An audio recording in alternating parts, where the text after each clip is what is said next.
婚典礼上，陆羽的白月光突然出现，未婚夫当场与白月光拥抱亲吻，和好如初。对不起，乔西，我没办法欺骗我自己，你再怎么模仿，终究不是他。订婚典礼彻底变成笑话，可当看到我被京圈最有权势的大佬牵住手时，他却后悔了。乔西，你明明爱的是我。男人嗤笑着将我揽在怀中，介绍一下，这位是你的小沈。大家好。开始今天的分享之前，希望你能给人间烟火点个订阅，我将会分享更多优质的内容。乔西，你怎么回事？怎么换衣服换这么久？你知不知道今天是什么日子？让人一直等着。陆羽一脸不悦地进来化妆间催我，我指着桌上那件天蓝色的晚礼服，疑惑不已。阿宇，我明明订的是套白色碎钻的礼服，怎么送来这种难看的款式？陆羽眼神有些闪烁，开口道，我还是比较喜欢蓝色，就做主给你换了，这件更好看，你试试。我看着这蓝色的礼服，从颜色到款式都不是我喜欢的，委实开心不起来。要不我自己打电话问一下品牌那边，让他们……陆羽面色一沉，语气变得不耐烦，直接打断我的话，乔西，今天可是我们的订婚典礼，你能不能懂点事？我可是费尽心思，好不容易请动了陆家最有话语权的小叔来给我们撑场面，你可千万不能丢了我的人。再说了，你穿礼服是给谁看？还不是为了给我看。我刚想反驳他，就听到他低声轻喃，哎，如果是茵茵在这，他才不会像你这样不懂事。我心头涌起一股酸楚，又是宋茵茵。陆羽什么都喜欢拿我和宋茵茵比，为了陆羽喜欢，我留起了宋茵茵式的长直发，尽量让自己表现得温柔斯文、端庄贤淑。我忍了再忍，才努力把那股情绪压下去。陆羽有一句说得对，今天是订婚典礼，不能为这点小事争吵。我收拾完毕，与陆羽手牵手走上台，走到宾朋好友的面前，彩带气球，现场气氛马上欢愉起来。陆羽的那些兄弟一个劲吹口哨捧场，主持人当场宣布订婚仪式正式开始。却在这个时候，一道娇弱的女声从门口处传来，阿宇，我是不是来晚了？一时间，陆羽的那些兄弟都安静了，看清门口来人时，又全部激动了起来，甚至有人大喊大叫了起来，茵茵姐终于赶上了，茵茵姐再不来，陆羽哥就被人抢走了。我刚刚还以为来不及了呢，时间刚刚好。随着这些声音，我看向门口，就见宋茵茵穿着我历时3个月时间让设计师专门给我定制的白纱礼服，每一个点都是我和设计师讨论才改成现在这般华光夺目。这本是我的订婚礼服，本应穿在我自己的身上，现在竟然穿在了陆羽的前女友身上，我心逐渐沉入了谷底。怪不得陆羽刚刚的眼神那么心虚，原来他早就知道了这一切。我蹙眉质问他，陆羽，这是怎么回事？你给你解释一下。可是陆羽此刻满心满眼都是看向他跑过来的那个女人，压根就没心思理我。他们俩在我的订婚仪式上，当着所有来宾的面拥抱在一起，还是那种深情相拥，亲一个亲一个，有情人终成眷属。哦耶，宇哥终于等到这一天了。他的那些兄弟们在下面配合着拍掌欢呼。陆羽和宋茵茵竟然真的敢当着我的面亲吻了起来。我抱着手捧花，形影单只站在台子上，显得特别的滑稽可笑。你们真是太无耻了！我将花束狠狠砸向了那亲吻着的2个人身上。陆羽，你不想和我订婚，可以明确告诉我，为什么要在我们订婚现场闹这一出？宋茵茵，你是上赶着来当第三者吗？我冲上前，拉住宋茵茵的礼服，质问陆羽：你告诉我，我的礼服为什么穿在她身上？别跟我说你不知情，你把我当成了什么？你们恋爱环节中的 play。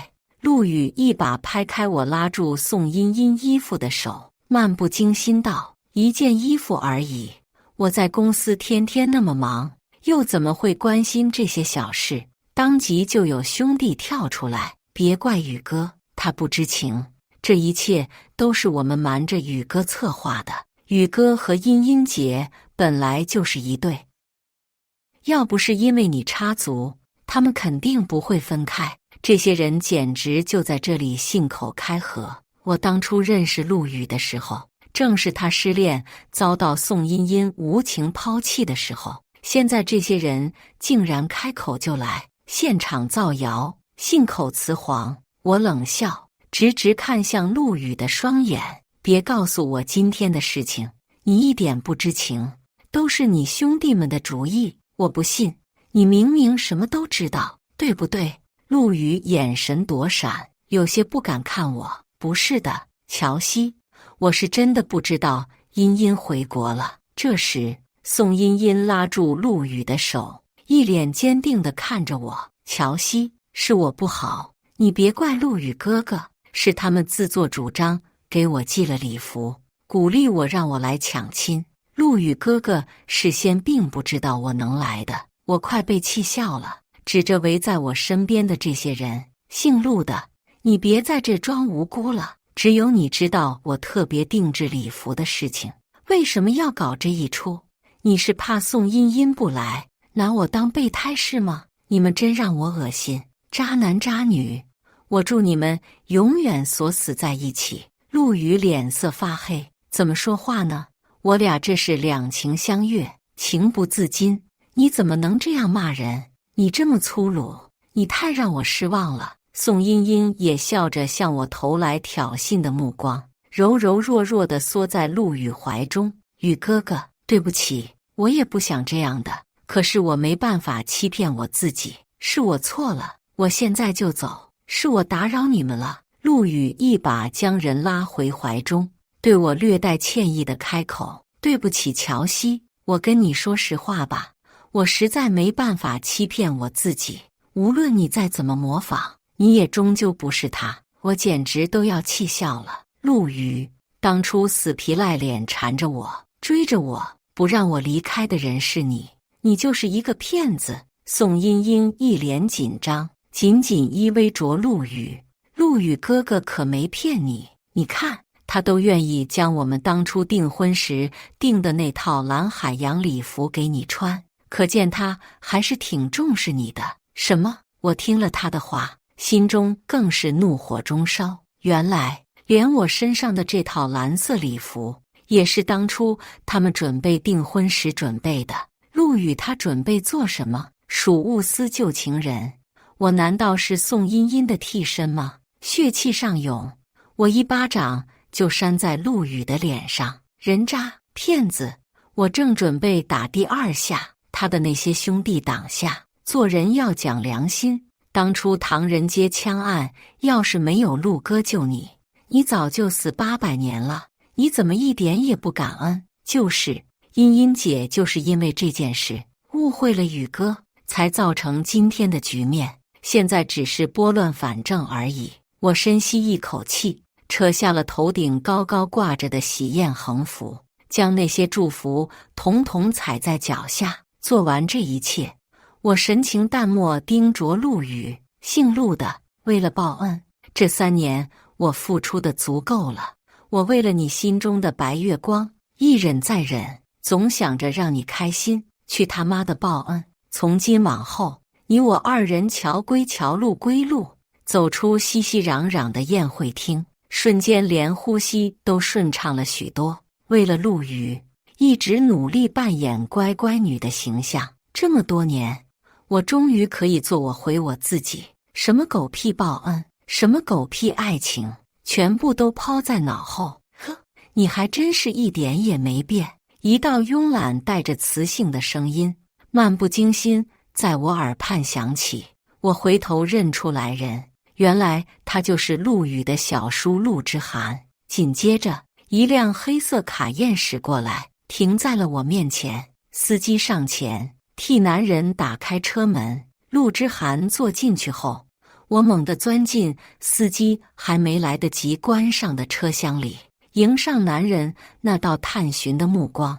我强颜欢笑开口：“嘿，蹭个车呗。”男人没动，目光悠悠与我对视，眼中写满了我看不懂的情绪。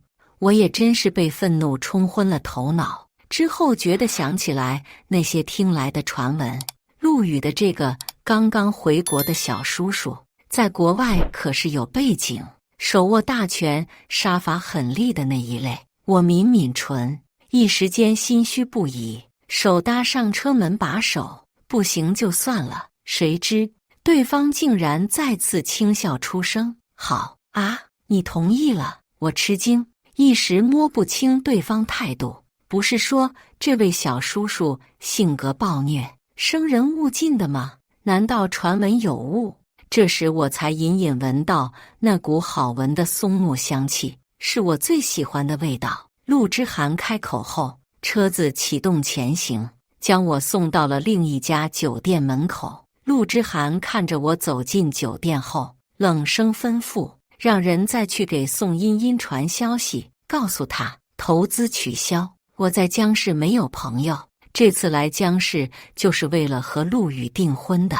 他专门带我过来江市举办这场典礼，据说有特殊意义。现在我总算知道所谓的特殊意义是什么了。回到酒店，我喝了满满一杯酒，盖上被子就睡，昏天昏地的睡了一整天，直到手机响了起来，我迷迷糊糊接起来。电话里传来了陆羽的声音：“乔西，快给我开门！”我一下子就清醒了过来。这个时候，陆羽这个渣男不应该和宋茵茵这个下头女恩恩爱爱，怎么还有脸手捧玫瑰出现在这里？我把门打开，就看到陆羽站在门口，抱着一大捧的玫瑰花。我蹙眉，马上就准备关门，却被陆羽冲进来，跪到地上：“乔西，你看在当年我救你、为你挡枪的情分上，听我解释，我是被骗了的。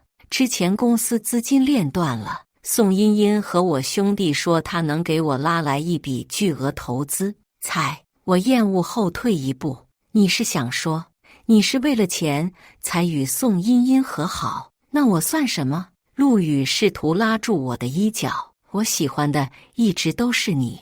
我怕你知道我公司要破产，嫌弃我跟我分手，我不得已才……”我狐疑看着他，直觉他没说实话，眼神闪过他另一只手上拿的盒子。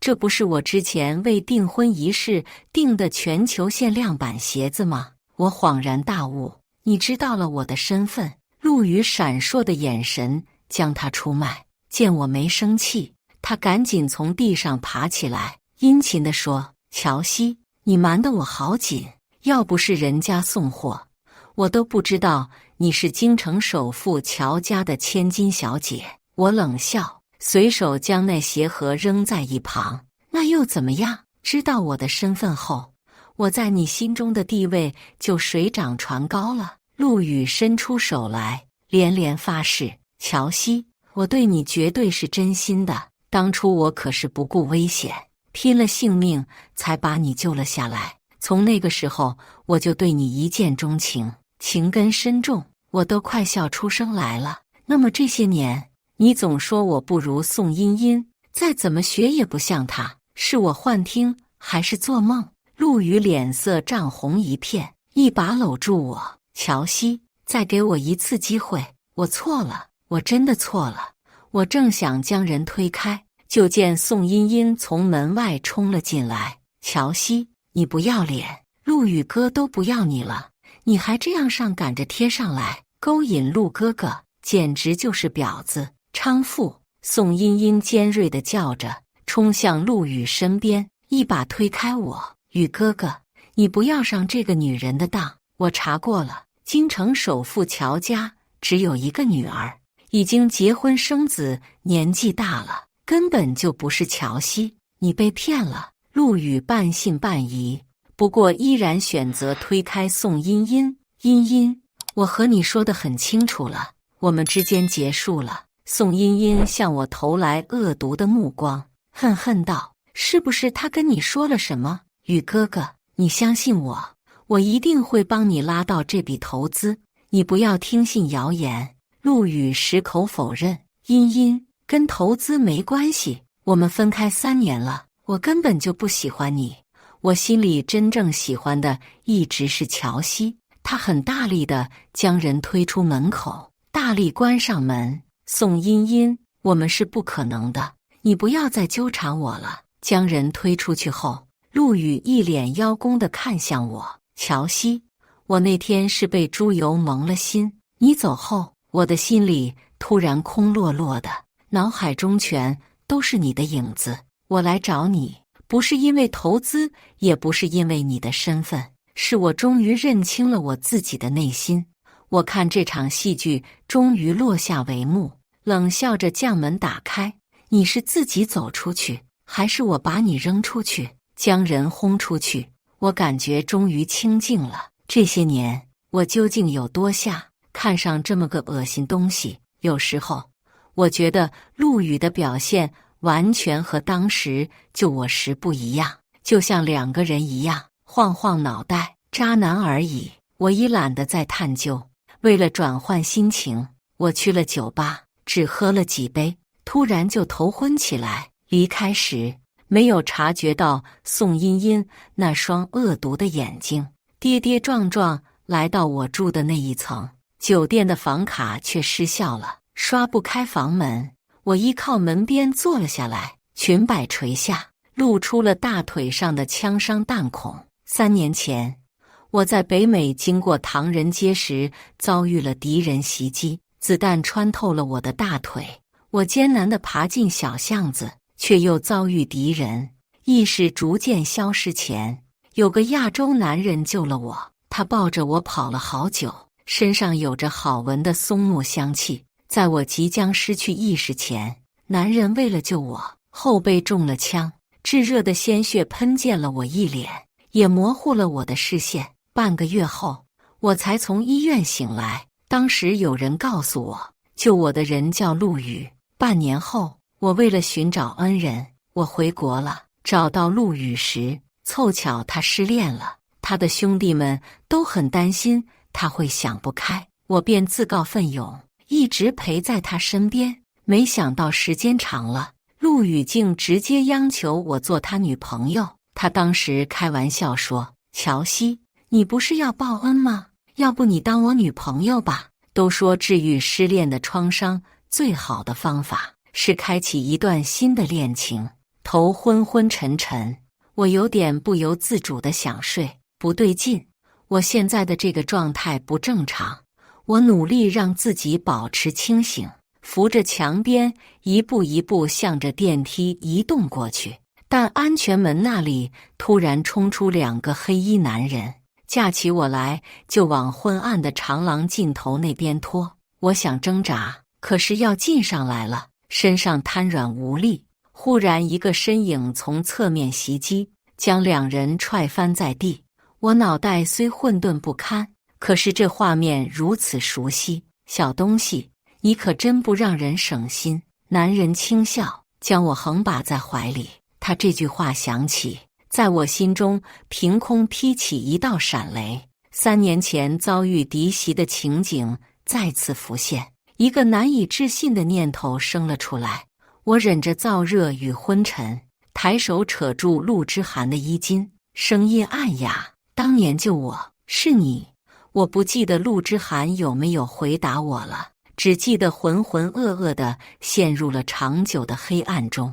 一股凉意激醒了我，再次睁开眼，我被陆之寒放进了冷水中，冰凉的池水终于找回了一部分神智。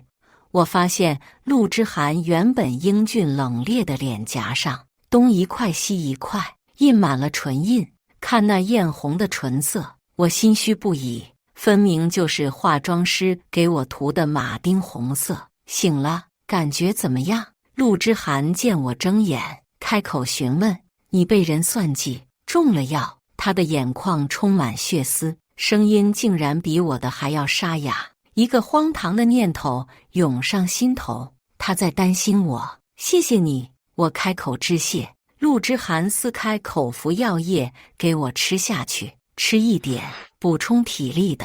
医生已经来过了，给你打了一针，说3个小时没醒，就让我抱你泡一泡冰水缓一下。幸好你醒了，喝下口服液，我身上渐渐恢复了力气，可是体内那股燥热依然没有压下去，在我身体里窜来窜去，有着愈演愈烈的趋势。我突然想到什么，伸手就扯开陆之涵的衣领，将他上衣扣子撕扯掉好几个。别！陆之涵一下子抓住我的手，试图压制住我。别乱动小东西，忍一下，你中的是强效。他还没说完，我就猛地从浴缸里坐起来，用湿淋淋的双手直接就伸进了陆之涵前胸，下摸索着。陆之涵猝不及防，松开了手，我的手指摸到了肋骨下那个枪眼，情绪一下子就绷不住了。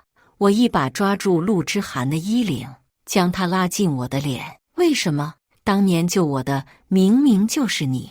泪水模糊了我的双眼，我来不及擦泪，倔强地与他对视。我听到陆之涵轻笑一声，听到他的回答，我更委屈了。为什么要骗我？为什么要说救我的人是你那个混蛋侄子？害得我跑来找他报恩。在药物的作用下，我的情绪无限放大。陆之涵的表情先是震惊，略带哑意的嗓音含了酸涩。我不知道这件事，对不起，我会给你一个交代的。我边哭边控诉他，你知不知道我找你找得多辛苦？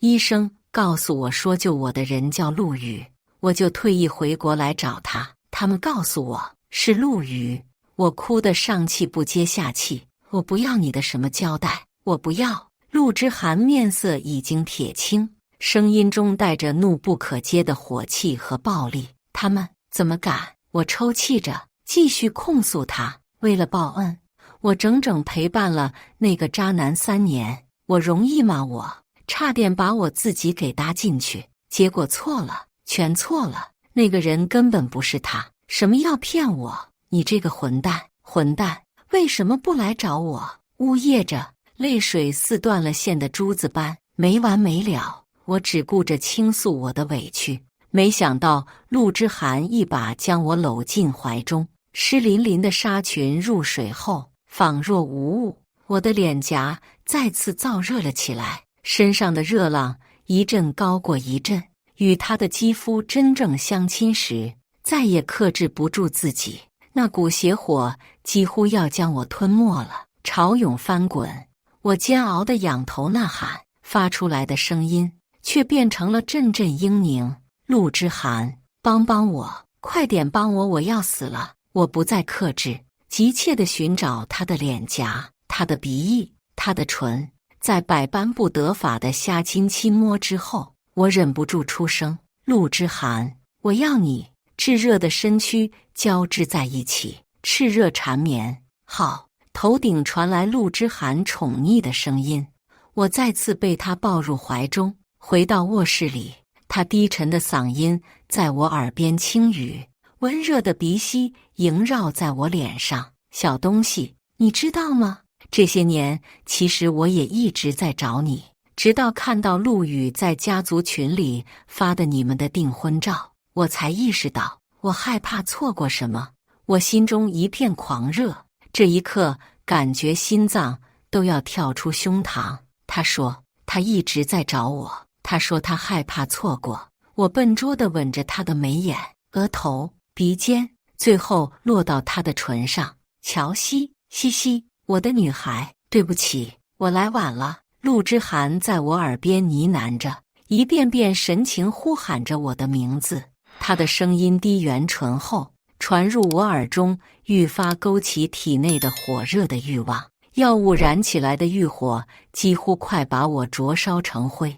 我开始不管不顾起来，发起疯来，大力撕扯着他的衣衫，赤裸相对，水乳交融间，仿佛时间停止，只有无尽的情欲在蔓延。一次次灵魂的撞击，将我一次次送上汹涌浪峰，热浪将我彻底淹没。身体不知疲惫的一次又一次不停所求，终于熬过了药力。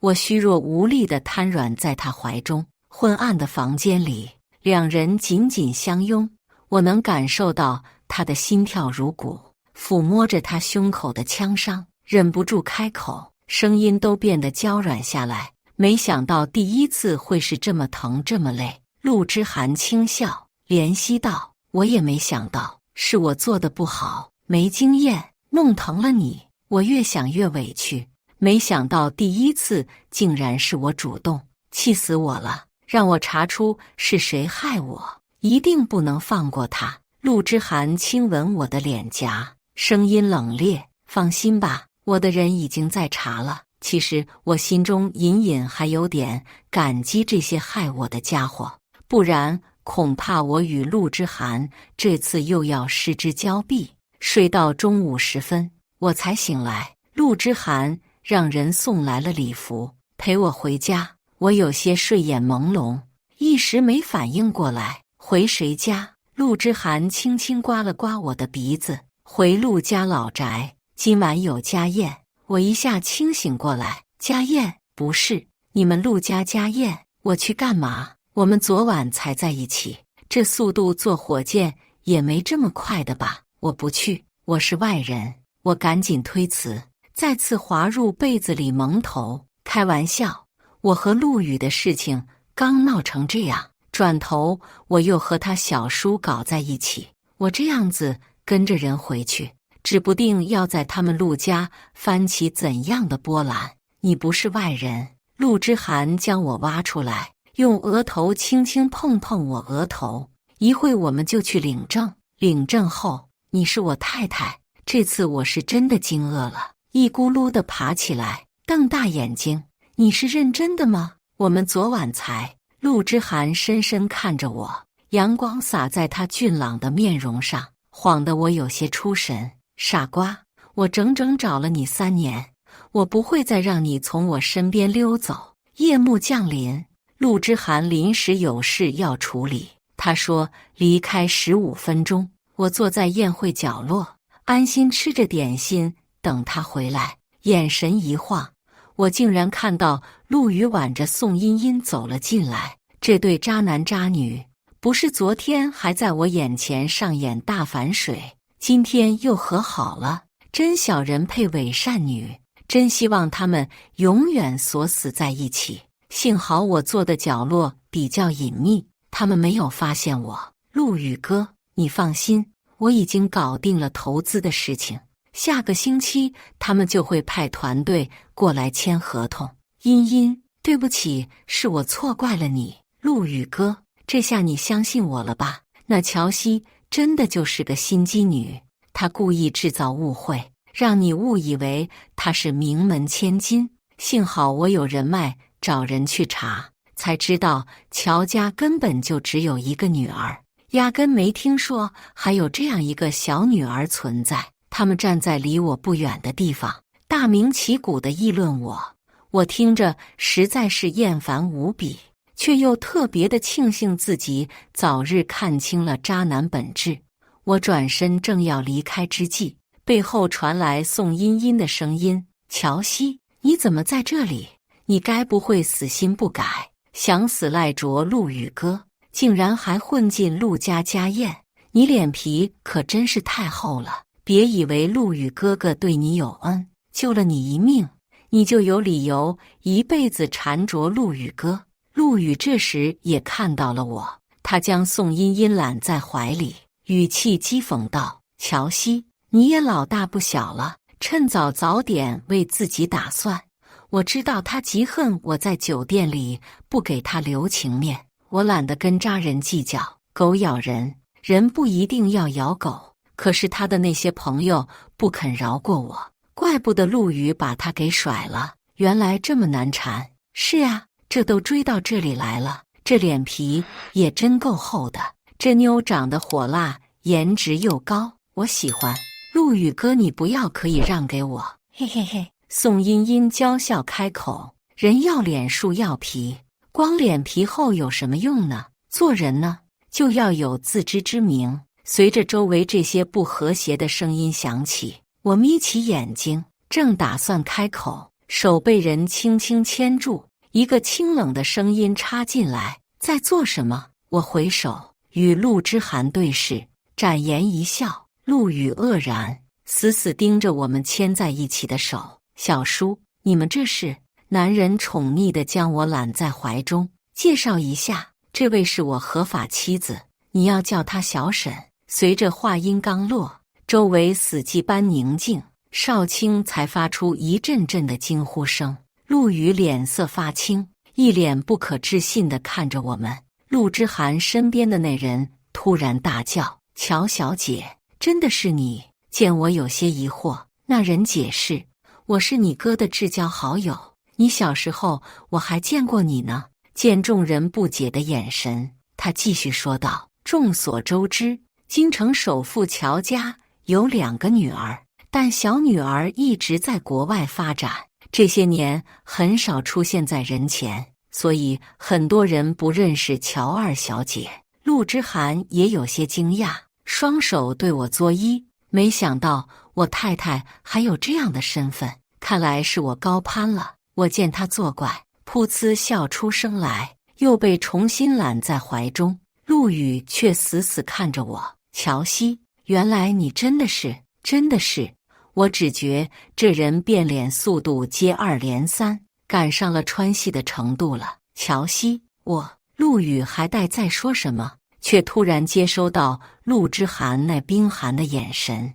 这时陆家家主等诸多高层匆匆赶来：阿涵，你是说要把二房的这些产业全部都砍掉？是二房的人得罪你了吗？陆之涵戏谑地看着陆羽，冷然开口：这种人没必要享受家族的资源，收回吧。陆羽这才惨白着脸，扑通跪了下来：小叔，我错了，再给我一次机会吧。当初是我被猪油蒙了心，冒了你的名号，都是我被美色迷了心。小叔你放心，我和乔西一直清清白白，我从来都没有动过他，他还是清白之身。真的相信我，我对小叔始终都是忠心的。我简直看不下去了。陆羽，你是怕我检查伤口吧？一旦给我看到你胸前没有枪口，你不就露馅了？见过无耻的，没见过像你这么无底线的渣人。陆之涵俯下身子，突然小声问道：昨天晚上指使人下药的时候，你有没有想到会有这一天？陆羽瞪圆了双目，脸上一片死灰，瘫软在地。陆之涵没再给他机会，挥挥手，有黑衣人上前就要拖着陆羽出去。陆羽猛然发疯了一样，死命地扯过身旁的宋茵茵：小叔，小沈，你们大人有大量，都是他，都是宋茵茵出的主意，我是清白的，我是清白的。宋茵茵也吓得脸色苍白一片，一个劲的摆手：不是我，陆总你听我说，真的不是我，是陆羽逼我的，都是他逼我的。两人厮打在一起，被黑衣人拖了下去。这时我才后知后觉，原来那晚下药的人是他们俩。真没想到这人无耻到一定程度会这么无下限。幸好那天晚上遇到的是陆之涵，不然后果不敢想象。陆之涵掌握了陆家绝大部分股权，是当之无愧的掌权人，他的决定没有人敢质疑。1个月后，我们举办了盛大无比的婚礼。京城首富乔家二小姐和江南陆家新任家主的联姻，成就了一段传世佳话。而后某一天，我偶然听到陆之涵的下属提起，原来陆之寒将陆羽和宋茵茵送去了孤岛，那里充斥着罪恶之人，在那边服役赎罪。